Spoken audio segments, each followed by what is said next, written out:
Hi, Nathan. Hi, Bob. How you doing? Good. Be fun to chat. I'm looking forward to it. Let me introduce us. I'm Robert Wright, publisher of the Non-Zero newsletter. This is the Non-Zero podcast, available on our YouTube channel, Non-Zero YouTube channel, and our podcast feed. You are Nathan Lambert.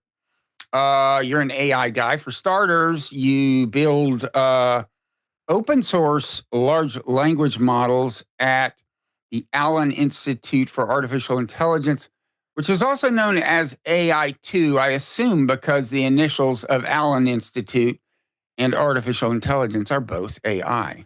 Did I get that one right? Yeah, that's all right. Okay. And it is funded by the estate of the late Paul Allen, who was a co-founder of Microsoft.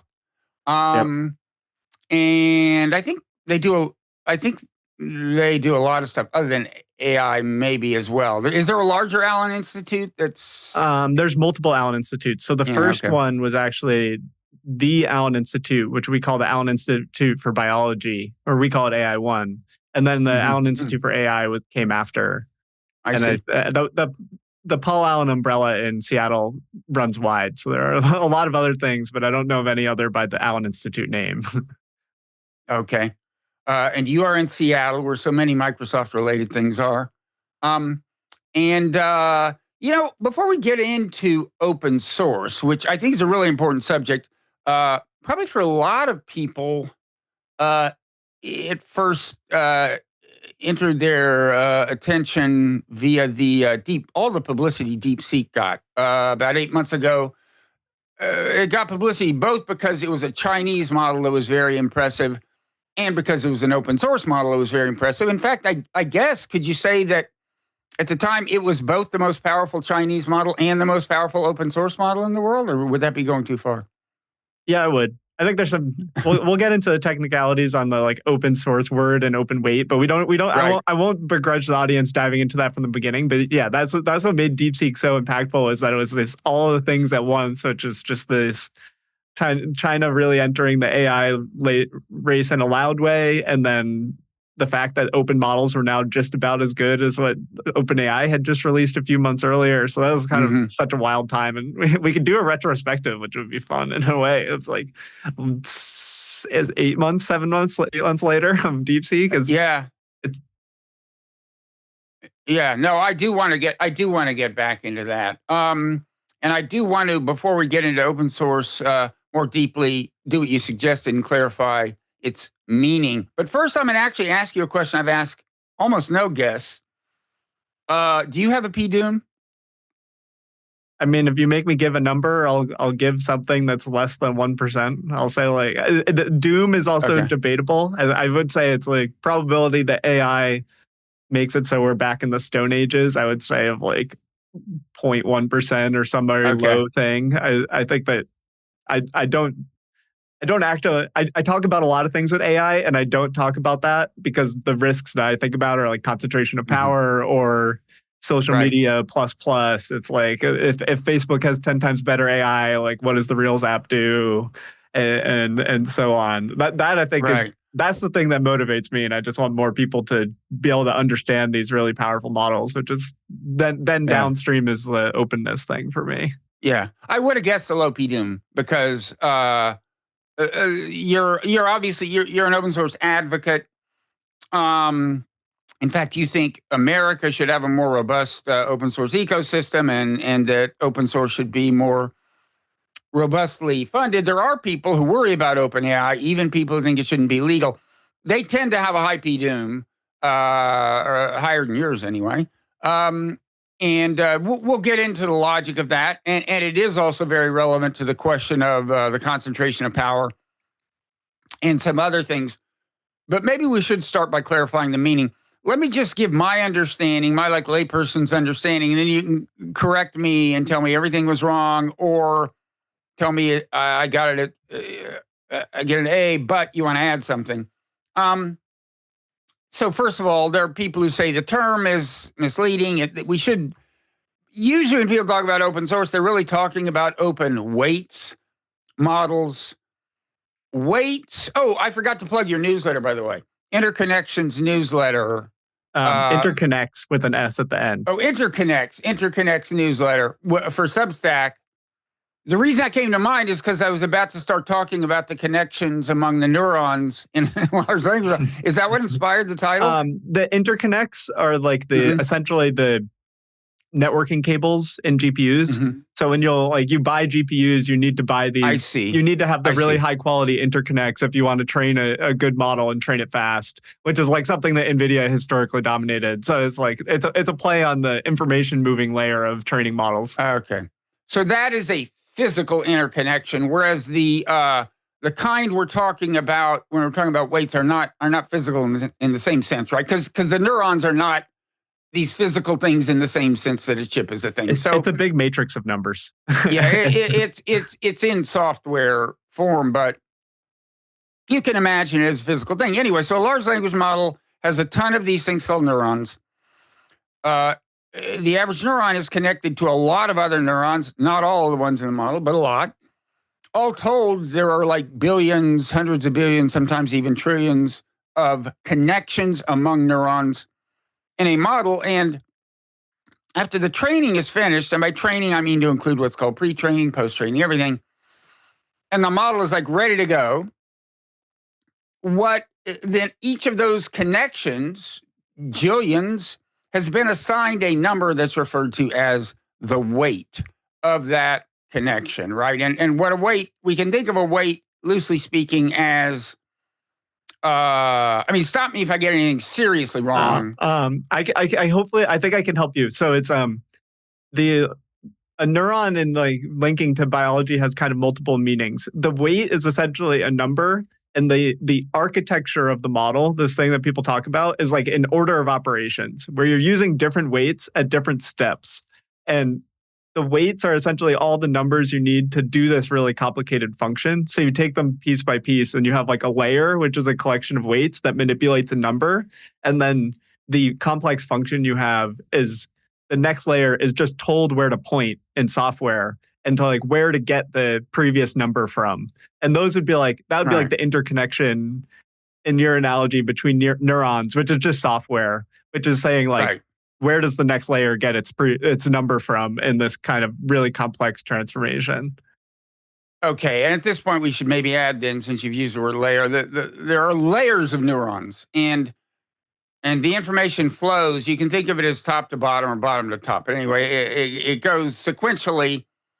And I mean, to get back to the neuron metaphor, which I think, and it's in a way, it's not just a metaphor, right? I mean, you could build a physical thing and have the, stuff actually moving, but it's just not done that way. Anyway, a neuron in a given layer is connected to every other neuron in the layer above it and the layer below it, right? And not to other neurons that are in further away from it in layers, right? It depends on the type of model, but for people that don't know, like, what is in a language model, it's like the simplest way to think about it, which is you have these numbers that communicate with the other numbers around them. And then there's more nuance we could add to that. Or the layperson's way of thinking would be the neurons are communicating with other neurons, right? Yeah, and they're getting motivation. Numbers from, so a neuron, if you think of the information moving from top to bottom, a neuron is getting numbers from the neurons in the layer above it. And to get back to the weights are assigned to each connection through which it's getting, each unique connection through which it's getting one of these numbers has a weight, and that tells the neuron, in a sense, how much importance to attach to the number it's getting, or, kind of what to multiply it by, how big a number to multiply it by, in a certain sense, before passing it on, right? Yeah. So, but the main thing is that after the training's all over, and OpenAI has put a shitload of money into training it, the weights are what they paid for, mainly. I mean, there's some other stuff, but the weights, all of these billions of weights are what constitute the model to a large extent. Understandably, a private company like OpenAI is not enthusiastic about having spent all this money to get these weights, telling its competitors what the weights are. So yeah, you can put it all on a thumb drive. Like if you got into OpenAI, you could put the core part of ChatGPT onto a thumb drive and take it out. Right. Like, yeah, and presumably there are people who think that there are countries that have done that, but yeah, security would be a real challenge, I would think. But anyway, so the proprietary models of these private sector companies are closed weight. With open weights, you just tell everybody what they are, and that enables them to do various things with them. And in fact, maybe we could talk about what you did with Llama. I gather that at AI2, you both build open source models from scratch, but you've also amended open source models in a way that you could only do if it was open source, if you had the weights, right? So yeah. what kinds of capabilities or whatever did you add? This was Llama 3, and I'm not sure that the latest Llama was even open source or that Meta is going to It was stick with. released, but it just didn't have good performance. Like Llama 4 exists, but the performance and kind of usability was low, so it just hasn't been adopted. So it's just kind of So like it was open. it's like I can put something out there, but if no one cares, like if it's not good, no one's gonna care about it. And like the first Llamas were all excellent, and then Llama 4 was just kind of like a little broken, so nobody actually uses it. By the way, has Mark Zuckerberg emailed you and offered you a ton of money? I have not gotten a Zuckerberg email. Neither have I. That's such a weird coincidence. But I'm waiting. I check my email every day. As most people probably know, he's been paying ungodly sums to take. He'd probably rather take the people from competitors than from you, because then it's a twofer from his point of view. But so if you were like at OpenAI, I'm sure you'd have heard from him by now. So what did you do with Llama 3? Like what can you do with an open source model? How was your model, the model you created from it, different from it? Okay, yeah, I'll start with this, and then at some point I'll give a longer spiel. But essentially, when you release these model weights out there, it fits with these words like pre-training and post-training that people have heard. I think that's the easiest abstraction to draw on, which is, as a researcher, I've mostly worked on this post-training or fine-tuning, or it's like when you're trying to kind of squeeze the final performance out of a model and you can take it into many different directions. And this is what my research area primarily has been on. And the stuff that happens before it is released is this large-scale internet pre-training, which is like it's the word like foundation model, and it's just kind of like this big underlying like massive knowledge that the model has accumulated before it goes into these final weights that we were talking about. So mostly of what I've worked on personally is like kind of after this internet scale pre-training, which is called post-training, which is where all this like reinforcement learning and stuff is going on now. So like what these projects that you're referring to at AI2 were doing was essentially we're taking Meta's weights that they released with Llama, and we're trying to create new like open data and just new research pipelines for doing this training that is evolving really fast in the industry. And our goal is like Meta released a version of this when the model came out, and it's like, can we do better than they did by reading the rest of the literature out there, taking improvements from new models and data sets that have come out, and just like can we do what they did in a not fully open way and make it better, add new things in. So it's like it's in many ways still very much academic research, as I would go to conferences and stuff, but it's like, can we make open recipes that people can then study and modify? So we use the Llama model and we trained on this, and like we call these like post-training models like Tulu, which is just kind of a brand name that we have back to the early models that people were doing this were called like alpaca and vicuna. So there's all these animal names in it with Llama. So we had our addition to it. So we call this like open post-training recipes that we do research on. Okay. So, in case people didn't get any of that, pre-training is what you probably it's like all they talked about in the beginning. Like a couple of years ago, it's like it scours the internet and does until it can predict the next word, and that's what it learns to do. But there was always this thing called post-training in some form, and I gather post-training is more and more important, since you can only scour the whole internet kind of once. I mean, but what you did, so you saved all the money that you would have had to spend on pre-training, and then the post-training you did, which involves a certain amount of it is what's called reinforcement learning of various kinds. So that was, broadly speaking, the same kind of post-training Meta had done, but you wanted to see if you could do it better, or did you add wholly new techniques of post-training? Some of both. I think part of it, the biggest motivation is we don't actually know exactly what Meta did. So we're trying to like see if we can do something that beats their performance while we actually knew it. And then in this specific project, which was in the fall of 2024, we had started adding some more of these reinforcement learning techniques in, which was like a wholly new thing for the like open research community. But actually, if you like ask people in industry, all this like OpenAI O1 and DeepSeek R1 with this chain of thought stuff was trained with these reinforcement learning techniques. And a lot of people knew about it in industry, but there was no one that could release a clear study of like, here's how you start to do it in like on top of Meta's Llama model. So a lot of it is like, we are first because no one can talk, but we also do the science of like what should people try here? And how did that go? I think it's good. I have a whole, it's very useful for the community. So I know that in big picture, we talk about pre-training and post-training. Pre-training has always been way more costly to do. So there are a lot of researchers and small companies that are interested in doing this post-training or fine-tuning for their domain. So in a perspective of impact, I know a lot of companies that are like, we use your open recipe as a baseline or something that we can build on for our own products or take the data. So there are few entities that are actually doing this in the open because of how like AI is seen as extremely valuable. Like I should say that AI2 is a nonprofit and like not the OpenAI style nonprofit. It's like it's been a research institute for 10 years.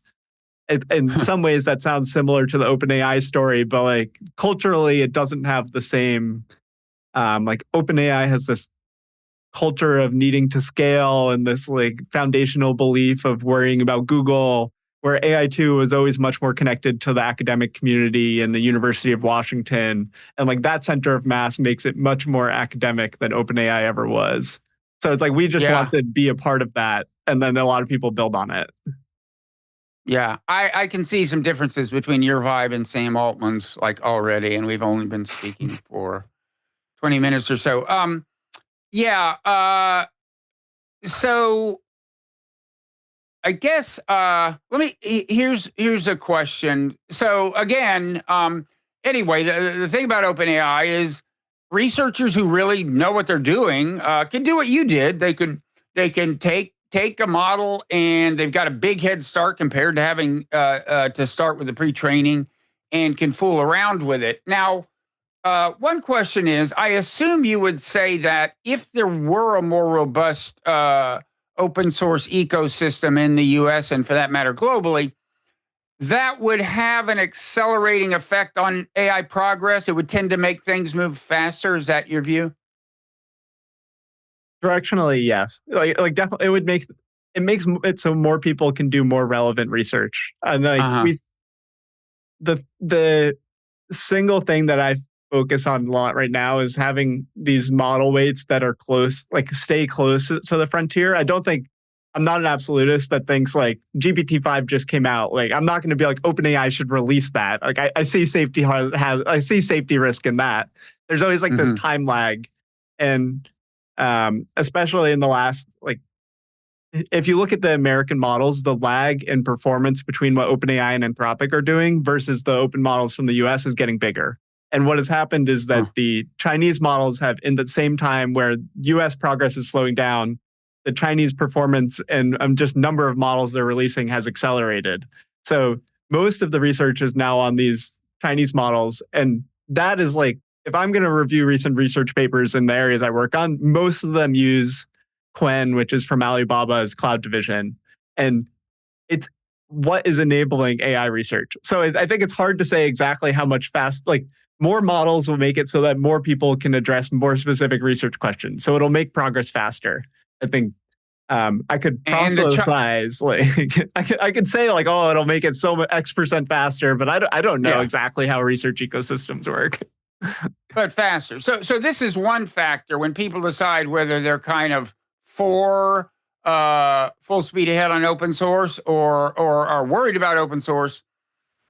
one question is, are they worried about rapid AI progress? People who are worried that rapid AI progress may leave society unable to adapt fast enough, and all hell will break loose, are probably going to be more skeptical of open source than people who have a sunnier view of where rapid AI progress Yeah. My would likely response to lead. that is I would rather have the entire research community of both computer scientists and not be able to see into the models that are evolving than to just have it at two companies. Because I trust the full community trying to making decisions around rapidly evolving technologies more than I do the few great people that would be in these high pressure scenarios at OpenAI and Anthropic. I think just like distributing the kind of understanding is, in my opinion, safer from a kind of just making sure something weird doesn't happen. But Yeah, I mean, just to be clear, I was talking about people who worry, and I mean, I'm kind of one of these, but worry about whether social institutions outside of AI research will adapt fast enough, or whether it will be destabilized. And I mean, unemployment effects, just everything, whether it be so socially or geopolitically destabilizing that we should worry about it. But anyway, I mean, that's one set of concerns. But anyway, back to what you're saying, what kinds of things do you worry, like if you imagine a world where it was all proprietary models and a few big companies dominated, what kind of things do you worry would be in the models that we wouldn't know about or wouldn't be able to try to correct, or what? Do you have specific things in mind? I think it's less about this like model knowledge thing. I mean, it's obviously politically in vogue to try to like people want to correct the models to have the right point of view. I'm mostly Hmm. on the just I see the biggest tech companies being so powerful now, and if I'm very optimistic about AI's capability. I think there's a lot to untap, and if it is to make Hmm. all of NVIDIA, OpenAI, Google, Apple, 10 times bigger companies or 20 times bigger companies. Like, I just don't know what that does to our society in terms of how much power they have. And I just think that this is like, there's going to be a lot of upside. So making it more spread out is like, Uh, if I could nudge towards that direction, it seems like an easier thing to do, or like a better thing to do. That's like value alignment. yeah. And I mean, if you imagine that it becomes like a winner take all model, you might not even have three or four companies dominating. You might just have one. Yeah. The speech Uh, of it, the more concentrated the power, the more concentrated AI becomes, the more worries about speech can be there. I think XAI is the leading example where it seems like one sole person has the finger on the voice of the AI, which is like it does this weird Elon search thing if you ask about sensitive topics. yeah. Um, but right now, like people don't have to use Grok. If Grok was 100 times smarter, and everybody would feel a need to Yeah. use Grok, and then it would be a much bigger issue. Which is like that is an example of the type of risk of concentration of power that I can give. It's like we're still humans, we're still fallible. Like our companies will not be perfect. Yeah, no, this is why I find open source such a challenging issue to have a clear opinion on, is because there clearly are risks from about centralization of power, and because with AI, it's almost, I mean, to talk about freedom of speech almost under dramatizes it. I mean, you're talking about machines that are going to already have pretty impressive persuasive capabilities, like, and could in principle do persuasion on a scale like we've never seen. And if that's all in the hands of one person, and it's like not a great person, it's obvious what could. Can I give some context on things that um, something that's very undefined in open source AI is how people actually use these open models relative to open source software. So open source Mhm. software is really like we get on our terminal on this call, install some pieces of open source software, look at the code or modify it really fast. Whereas these open language models, especially the powerful ones, are just gigantic files that take a lot of work to actually run. So like you need these GPUs normally for the powerful ones, or you need software in your computer, where it's just not really the same type, the same norms of like just like habits for people working with it don't exist like they do in software. So that is still TBD, which is like, what are the default use cases for open source AI? There's these little things like healthcare or banking But just in terms of like the actual when you're trying to use it, it is so different that there's going to be really different frictions and distribution and like how like most people aren't going to download open language models. Like if you just had free software on the internet, people know how to get it, and it might bridge this gap. But we're in that like indeterminate period where the debates on like what is the future of open source AI actually mean. They're really interesting, but I like to spend time on the topic because I don't know what it's going to look like, and we just have to think about it because it's an important issue. Yeah, I mean, I guess you can imagine, and this only just occurred to me while you're talking. I mean, you're saying, you're suggesting that, most people, certainly right now, not many people are equipped to do what you did, which is take an open source model and really take advantage of what an open source model lets you do, which is change the weights and through subsequent training. But you can imagine a world where there's like a niche business of marketing tools that like let me customize an OpenAI, an open source model, right? Like in a year, like if you take Claude Code in a year, I bet if you give it a credit card, it can figure out how to fine tune a model. Where like it figures out which cloud provider to go to. It figures out how to download a model from Hugging Face. It passes it along. And once that's abstracted away, it doesn't really matter how hard it is. If all you have to do is ask ChatGPT to do it for you and it does it. But like, I think that's reasonable to think about. Now let's talk a little about one of the things people worry about with open source. So this is a quote from Geoffrey Hinton, who, in case anybody doesn't know who he is, he was one of the most important figures in the whole deep learning revolution, and he won not only what is sometimes called the Nobel Prize of Computer Science, the Turing Award, but the actual Nobel Prize as well for his work. He said in 2024, quote, "Open sourcing big models is like being able to buy nuclear weapons at Radio Shack. It's crazy to open source these big models because then bad actors can fine tune them for all sorts of bad things." Is that a concern of yours, but you think it's outweighed by other considerations, or do you think it's not even a very realistic concern in the first place? I think it's an unrealistic concern because one of the things that happened with DeepSeek is that we saw that there's this famous $5 million cost of training models, which is that there are so many people in the world that can make that money, that can get the money to train these models. So it's like we cannot stop any somewhat wealthy nation from figuring out how to train AI.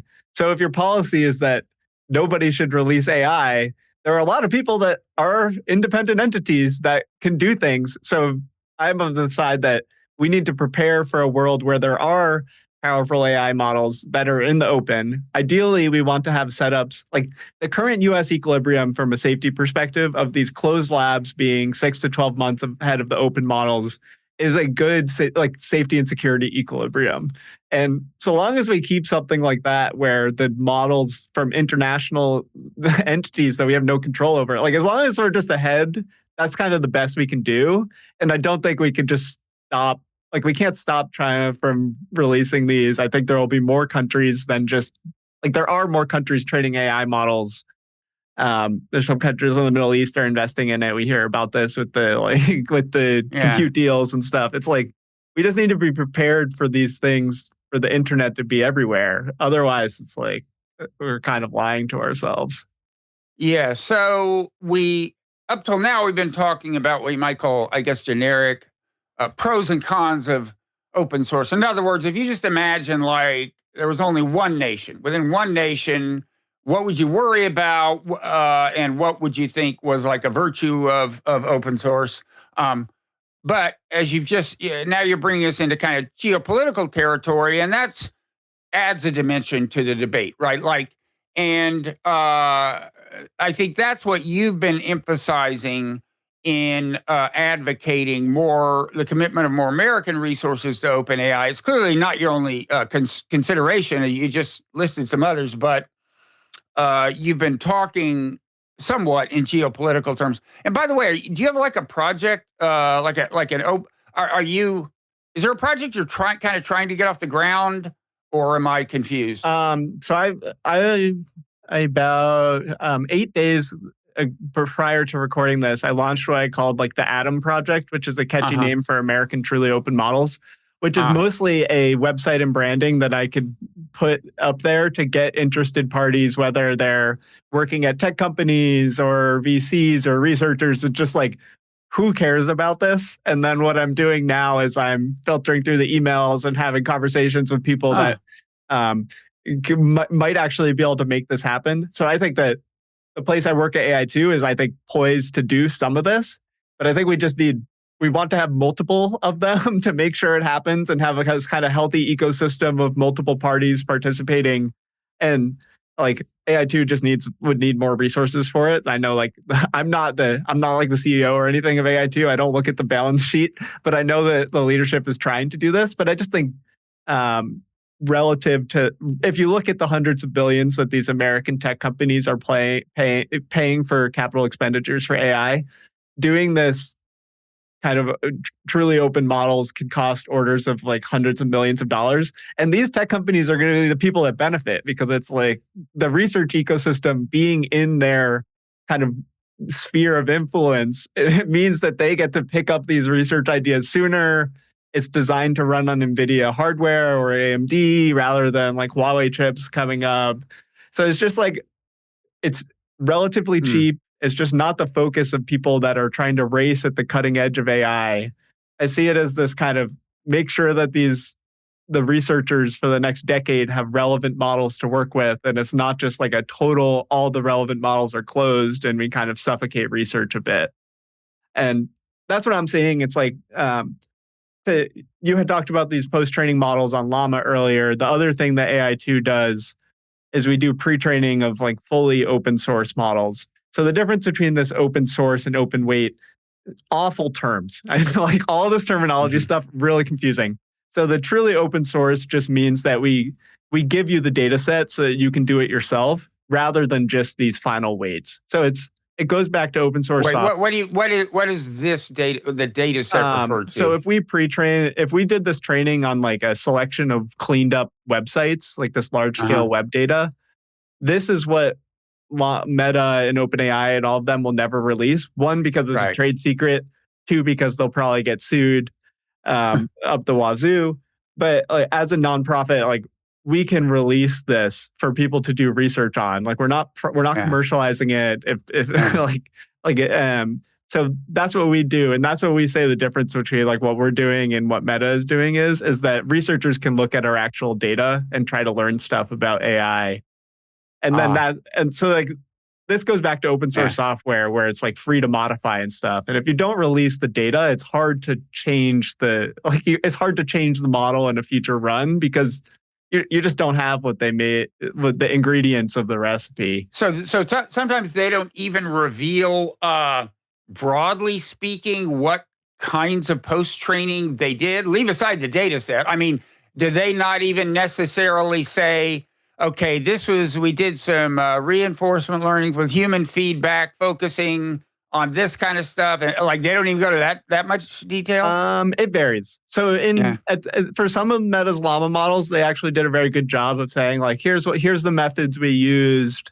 Here's some of the trade-offs we saw. Like, here's something that didn't work. So Meta has done some of this. They haven't done it really with Llama 4, but some of like Llama 1, Llama 2, Llama 3, like those had it. And that's helpful as like a guiding post. But then it was kind of left to the researchers to figure out the fine details or anything they omitted. Okay. But anyway, you advocate complete transparency. So if something emerges from your Atom project, it will disclose all the training data as well as presumably the finished weights. Is that right? Yeah. And I really see it as an R&D play. It's just like, it's because it's a finite thing. It's like these model weights are one thing. It's kind of like if you do it once, it's there for people to modify and to study for ever long it's relevant. So it like kind of has this nice fixed cost idea of like, we know the end point. We know all these labs have trained good models. We know DeepSeek has gotten up to speed. We know AI2, like we're training good, smaller models. It's like, all we have to do is like, you have to bridge this to it's a really finite thing, which I think, if nothing else, personally for me as somebody who's interested in the arc of AI, it's just like a nice goal. It's like, I want to do something that matters. And it's like I could put a 1 to 3 year kind of gate on it of like, what would be the most ambitious thing that I can do to think that I have a positive impact in this time frame? That's a question a lot of us ask ourselves in various contexts. So, are you happy with the first week's response to the Atom project?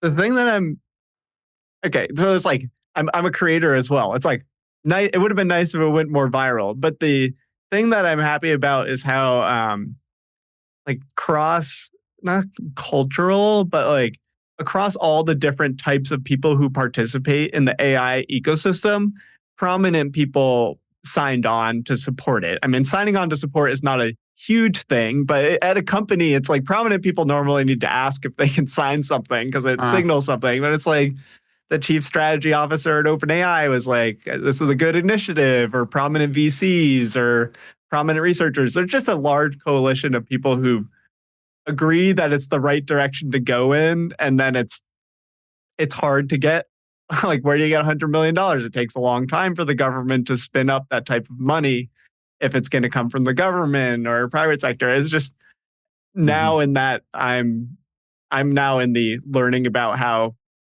moving money around for ambitious projects happens in the nonprofit or academic sector.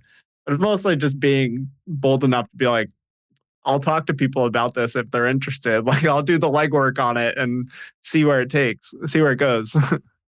So these people are putting their names in public. There's like a letter they're signing publicly. They're not just emailing you and saying maybe we should talk. So you can go to atomproject.ai and there's a few hundred signatories, and we've pulled out like chief strategy officer OpenAI, president of Mozilla Foundation, very prominent VCs in the Valley. It's just like there's a lot of people that are. I mean, if you follow the AI ecosystem, you see some really loud VCs as well. So there's like some people that are really loud about this, but don't really have like they can't really do anything. So like, how is a VC going to manifest an AI model? It's like what are they going to do? It's like kind of a few steps. Well, yeah, because first of all, I mean, if you're a VC, you think about business models, and in some ways, I guess it's a challenging business model. I mean, that's why you're doing it in a nonprofit context for reasons I would say make sense, right? I mean, now the private companies make these. I mean, OpenAI, in fact, this is kind of lost in the GPT-5 release, but they released for the first time, right, a couple of open source models that same week. I couldn't. I wasn't sure whether this is to some extent a public relations move or whether it's actually part of a business model. Now, they're less powerful models than his proprietary model, right? Why do you think? What do you think the logic is behind that release? You mentioned both of the things that I think are the real drivers. One is like public relations. I think that releasing these models, as long as you're not at the absolute frontier of performance, has been de-risked. Like they know what lawsuits Meta has gotten. They could handle them. They did a lot of research to make sure their model can't be fine-tuned to like say awful things and be unsafe. So they kind of addressed this like they tried to address this anyone can take it and do a bad thing with it risk. And then even in like private conversations of them talking to developers before the release, Sam Altman would be like, we have too much demand. If we give this model away, they run it on their own GPUs rather than burning the OpenAI GPUs. So that's like a real thing with open models. Is like, it's like OpenAI has limited GPU capacity. So it's kind of a mixed bag. I would say most of it is on this kind of, I don't necessarily political, but it's just like its influence is.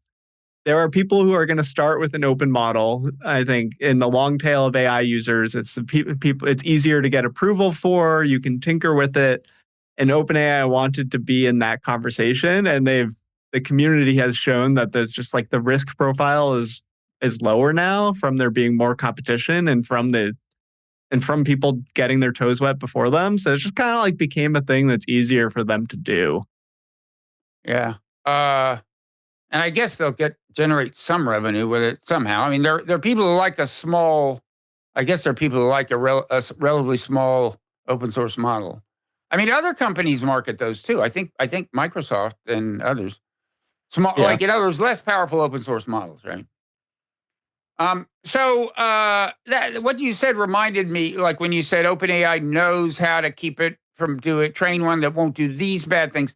If we could just revisit this issue that was raised, the Hinton issue. So, I mean, I assume what he's saying is that, yeah, you can train it not to do things. Like you can train it not to give people much information about how to build a biological weapon, and like if it's a reasoning model, and they start nosing around in a certain area like that's relevant to bioweapons, maybe you can steer them to like a non-reasoning model or something. But I assume what Hinton is saying is that there are ways you could fine tune it to, in effect, break down those kinds of guardrails. Do you think that's a misconception? Um, it's not a misconception. I think it's just like I think it's a trade off or like where I so Okay. his assumption. So it's like I assume he's smart. He's not just saying he's consistent on this messaging. So it's not like because he's one of the people that's effectively at the start of this deep learning tree that has happened. So in some levels, he definitely feels responsible for this super powerful technology. And I think the first pass is like this technology is scary. I think we're not on. I don't think we're on this ASI path. But regardless, the pace of change and these new things that'll be coming, there will be new things that have maybe not ChatGPT sized impact, but like there's going to be really big new things that pop up in a month, in a year from these AI investments that are hard to plan for. So it's like we have entered this period of uncertainty, and releasing the models does add new types of uncertainty. So there's people that do research on this bioweapon risk really issue, and like Rand did a study on it specifically with whatever the best open models were, and they saw that it actually wasn't relevant. But this is something that we need to keep testing. It's like the models get better, you need to retest the risk. Because I think if you were to say, like, if I were to interpret him, it's almost like he just knows we're not going to have the social structures to actually manage all the new types of risk that are coming, which I think is like the kind of generous interpretation, because in some ways I kind of agree. It's like it's going to be messy. I wouldn't say our political system has been especially effective in generating far-seeing and finely crafted public policy. Yeah, so it's like yeah, I mostly have through conversations arrived at it's like I just don't think whether or not these models exist in a strong performance region is something we control anymore. But it's like my assumption is that his question is or like his statement is something that we just can't control.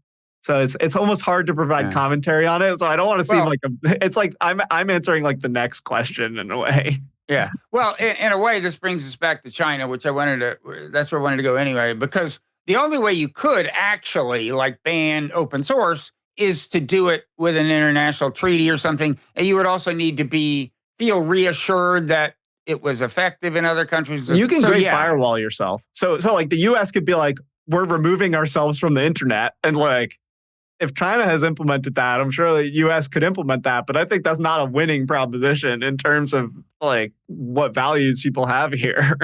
And even that, by the way, if it's a bioweapon, that doesn't help. I mean, you know, because biological viruses don't travel on the internet. So if the bioweapon is developed anywhere, you could be in trouble. So on China, now when you first said, well, I think, as I understood you, and tell me if I got it wrong, but that America's kind of overall AI research capacity is being somewhat hobbled by the lack of open source, because more people could be doing more research if there were this robust open source ecosystem. I had two replies. First I was going to say, but wait, can't the researchers use the Chinese open source models and learn as much from them?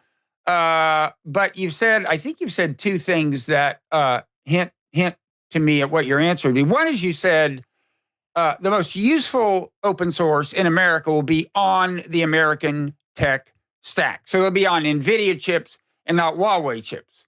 So, I mean, this is kind of ironic because what that suggests is that if we relax the chip controls, if we got rid of the chip controls, then we would be learning, it would be easier to benefit from Chinese open source models if they stayed on the NVIDIA tech stack. But anyway, that's not happening. Yeah, it's like I wouldn't say I'm a China expert, so I'm not going to like take this.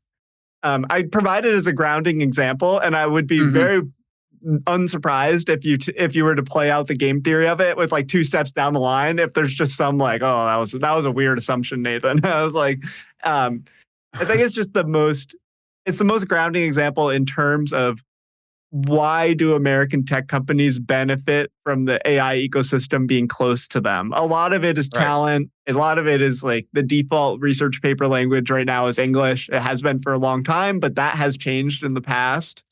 And it's like, what if they're like, well, why are we writing these papers in English? Like then that becomes a whole barrier to help.